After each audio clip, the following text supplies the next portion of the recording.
Ladies and gentlemen, welcome to Creating Tailwinds podcast by Flight Path Financial with your hosts, John Urbick and Jared Adams. Join us today as we discuss the power of infinite banking.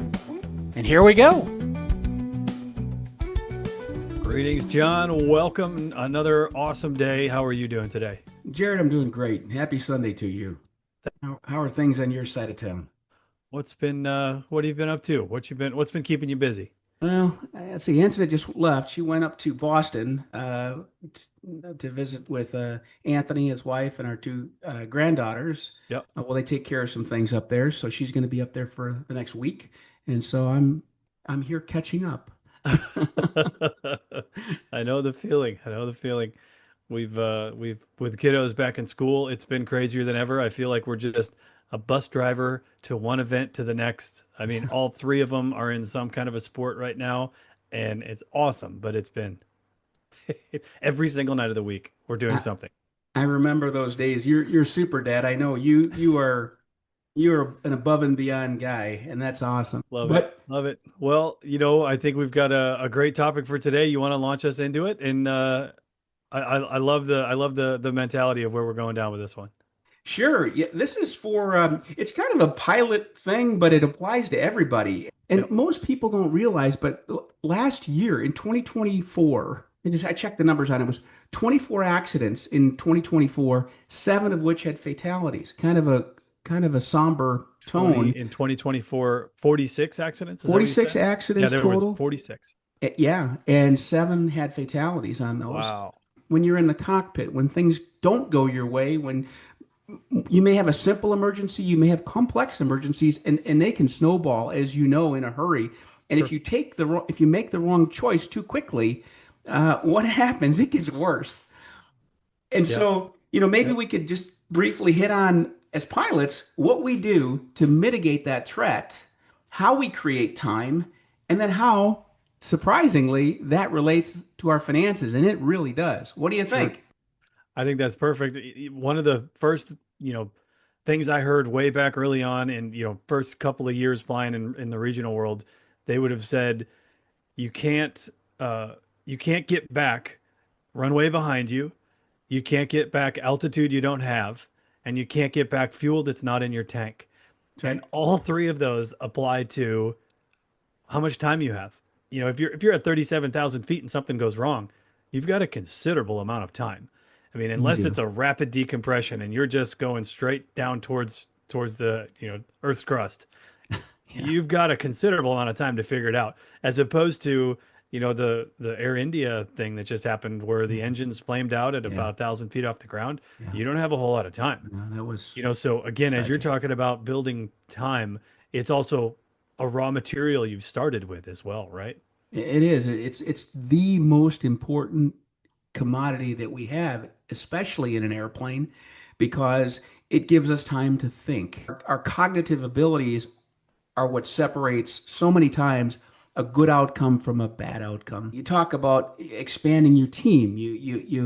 The captain oftentimes will hand off the airplane, all things being equal, to the first officer, who's also very skilled, but it gives the captain time to think, sit back and say, all right, what do I want to do first here? You've got a bunch of different things happening.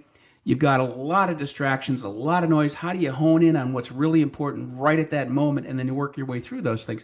So how do you create time? That's right. Transferring aircraft control. You expand your team with not only the first officer, but you might call maintenance. You might tell ATC, hey, I got an issue, and they're controlling you. They may give you a block altitude. They may give you vectors. You could ask for holding. It could be a weather situation where it's fuel, like you talked about. What are the alternates? What do they look like? I wasn't planning on alternate 3. I was going to alternate 1 and 2, and now I've got to consider 3. I haven't even looked at the weather over there. ATC can pull that up quickly for me, or if there's another guy in the airplane, if you're an international, there's 3 pilots, sometimes 4. You can employ those people too. There's a lot of different things that can happen. Sure. So, I was thinking about this. You've flown airplanes a long time, Jared. Maybe you could talk about what one of your emergencies and what you did. Yeah, there's one that comes up kind of top of the mind was again, it was back in the day with the regional airlines, and we were coming into Pittsburgh. We were at about 15,000 feet on descent into Pittsburgh, and we got a master warning that there was a fire in the cargo. Oh no, not a good And we one. were like, okay, so what are we doing? We're, and just you just start to try to like all of your spidey senses just start to like the little hairs on the back of your neck just stand up and you're like, really? A fire?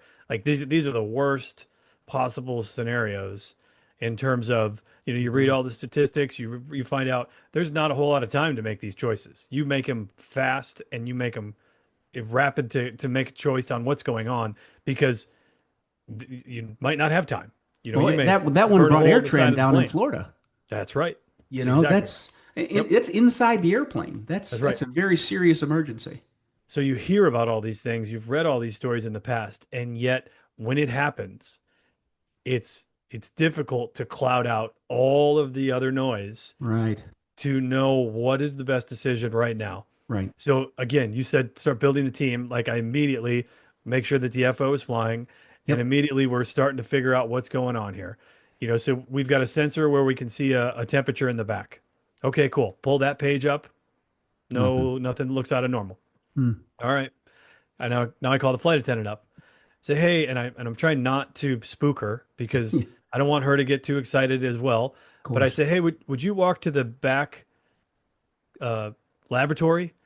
There's a little hole, almost like you can look through a door to see who's knocking on your door. There's a little hole back there, and there's a little button you can push to turn a light on in the cargo hold. Would you go just see if, just tell me what you see? And so she calls me back like a minute later. She's like, it's all black. I don't see anything. I'm like, okay. I was like, do you smell anything? Does anything seem weird? Nope, don't smell anything. Hmm. Any okay, so now I start to clue her into what's going on. I was like, I've got an indication of a fire in the cargo hold. I need you to tell me anything you see out of the ordinary. And she's like, I don't see anything. I don't smell anything. Nothing's out of the ordinary. So, Right. long story short, with a whole bunch of different items, knowing that we were literally 2 minutes away from being on the ground in Pittsburgh with an emergency declared. We declared an emergency, but we never blew any kind of bottle or any kind of fire suppression because we were so close to the airport. We landed. We had folks following us to the parking spot. We had all of the fire equipment and everything that followed us to the parking spot, and all of the ops agents knew what we were doing and why we were doing it. And the instruction was, do not open that cargo hold until everybody is off the plane. Yeah. Yeah. So everybody gets off the plane. All of the fire teams are ready there to fight whatever fire is in there, knowing that once you expose it to some oxygen, it's going to get way worse. And long story short, they open up the cargo hold. There was nothing. It was Good. just everybody's bags sitting in That's a there. thankful outcome. But So you we don't were, know. You you don't don't, know. you don't. But in terms of, we declared an emergency, we made priority, we built the team, we told everybody and their brother what was happening, why it was happening, what we were doing. Right. Yeah. Now that's a great story to convey. And it's one that talks about the whole cockpit resource management and expanding your team and all of those things that you did so effectively. We all have multiple stories to talk about, Sure. things that have happened to us. I think back on something that happened to me. You've flown into LaGuardia how many times, Uh, out of New York?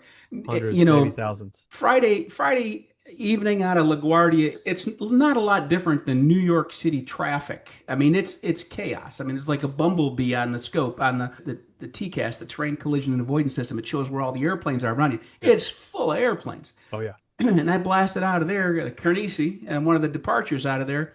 And lo and behold, it's flying an MD-88, older technology, wonderful airplane, but had some electrical failures, and I lost all my navigation. Everything was gone, to include my ADI, my attitude indicator, which I'm using as you know, for those who don't, it's what we use to position the airplane relative to the level and climb, descents, turns, to the earth, right? And I said, okay, great. So I was going to, normally I would turn something like that over to the first officer, but in this case, I didn't have it. He didn't have anything either. But I had my Yep. standby attitude indicator, which is the backup that we use, of course, that you know.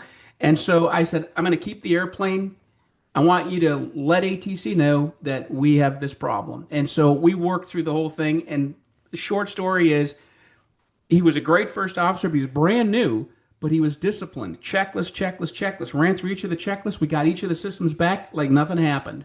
Yep. But in the heat of the battle, it was extremely uncomfortable for me because I had no idea what I was up against. I didn't know what this was going to turn into. All I knew is that I had to expand my team. We did that. And I knew I had to first fly the airplane. That's always the first thing. Somebody's always got to be flying that airplane. Then you navigate, then you communicate. The passengers in the back didn't even know any of this Sure. happened. They, Sure.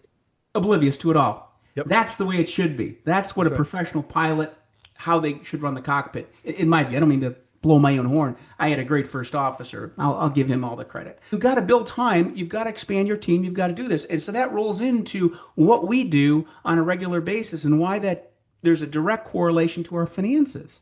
Sure. Our finances is we have to create time and we can create financial time because we have all kinds of situations in life which blow up in our face financially. And we got, okay, I got to figure this out. Don't do anything quickly. Figure it out. How are you going to figure it out? And I think maybe I could turn it over to you to talk about why an infinite banking practitioner is so valuable to help you manage your financial baseline. In making that correlation between the stories we were just talking about and building time in your financial life is just like us. We had no idea when that emergency was going to occur. We had no idea when that one day was going to be. But by access to capital in the finance world, just by having access to your own system, your own bank that you've built up over time, over decades, that having that access to capital creates that time for you.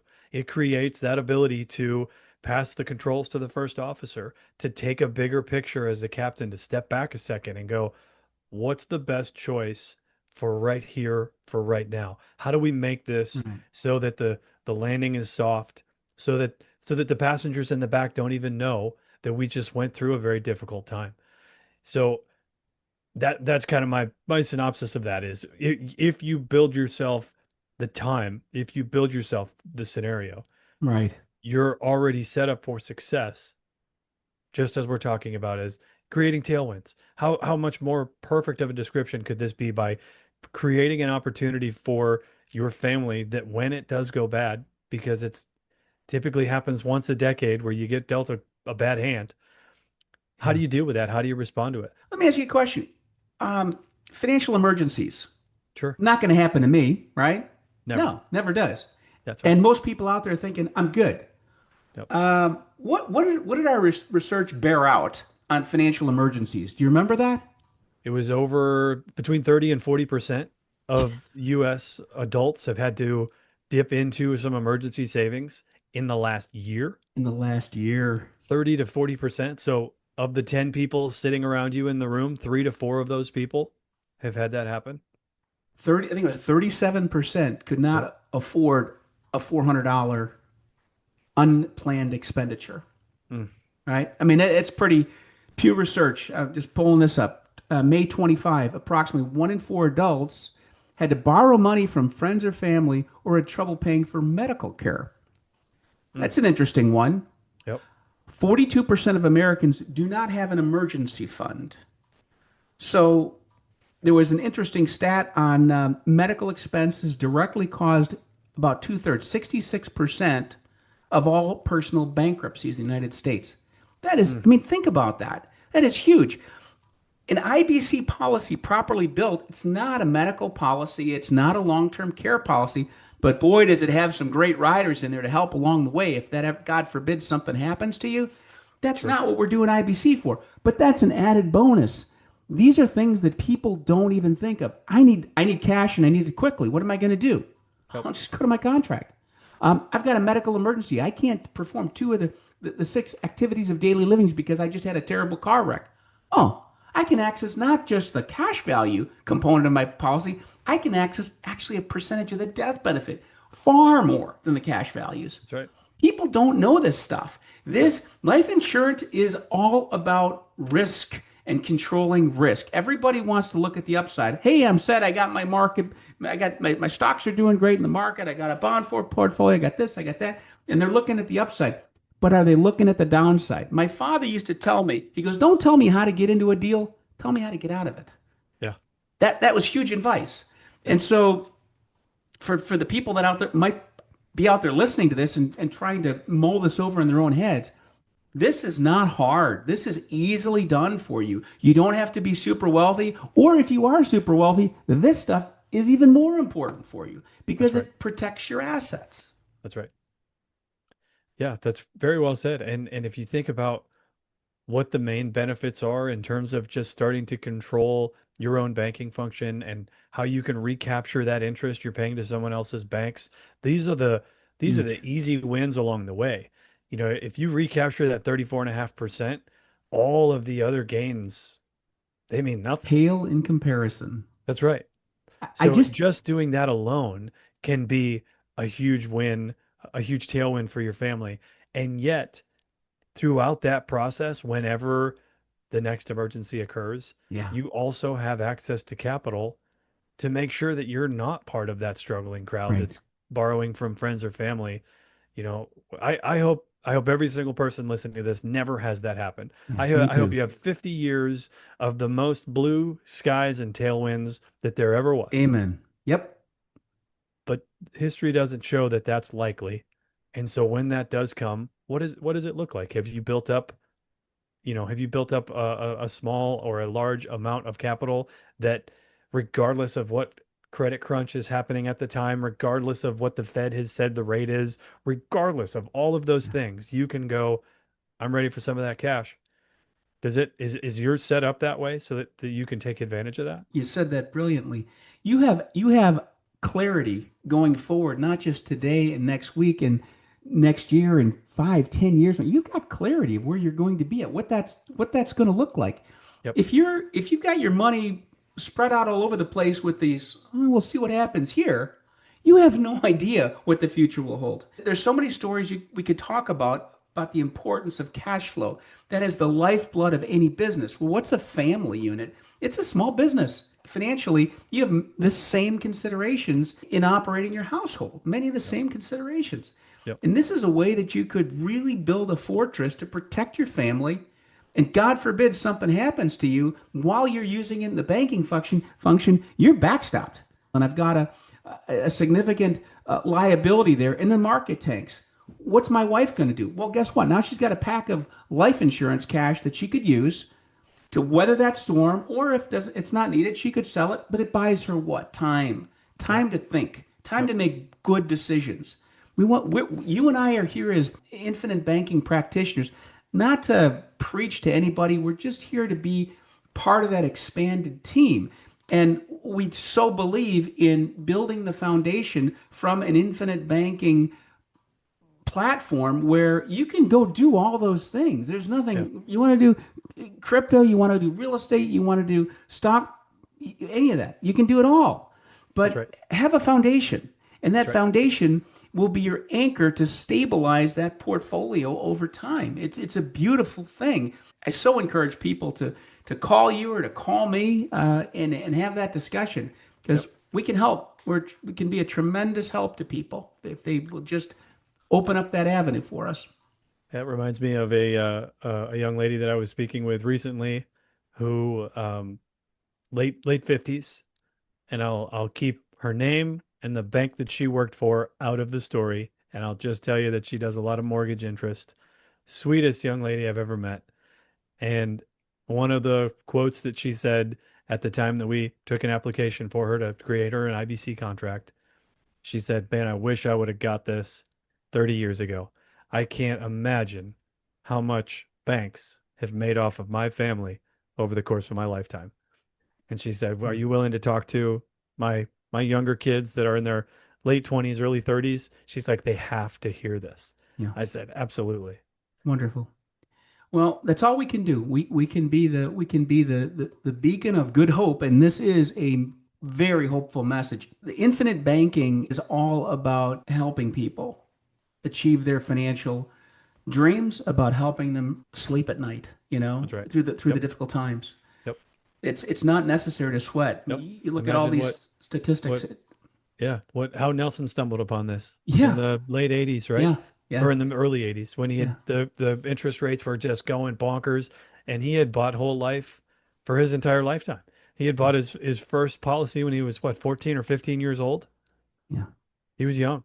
Yeah. And He was a yet young man. he had no idea what he had created for when that hard time hit, Yeah. for when he had a really, really bad medical experience within his family that they needed money and they were about to be upside down.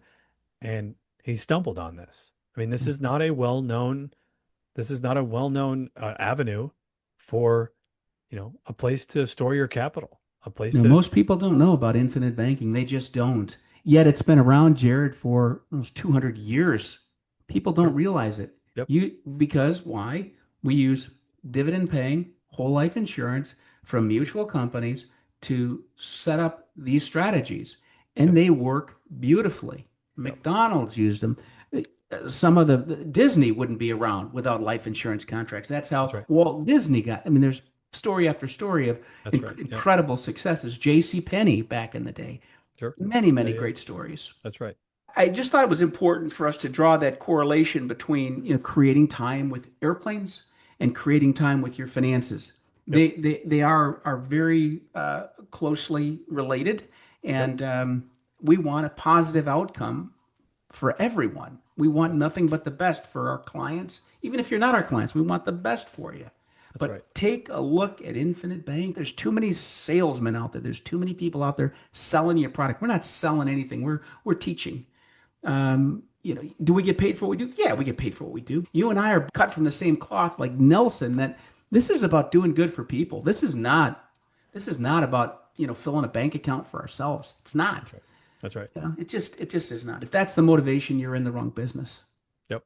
It's a wonderful, wonderful financial tool which allows us to spread risk That's it. to other And, people. and to manage that risk, you know exactly what is undertaken, you know what has transferred to the insurance company, what responsibility is yours and what is theirs.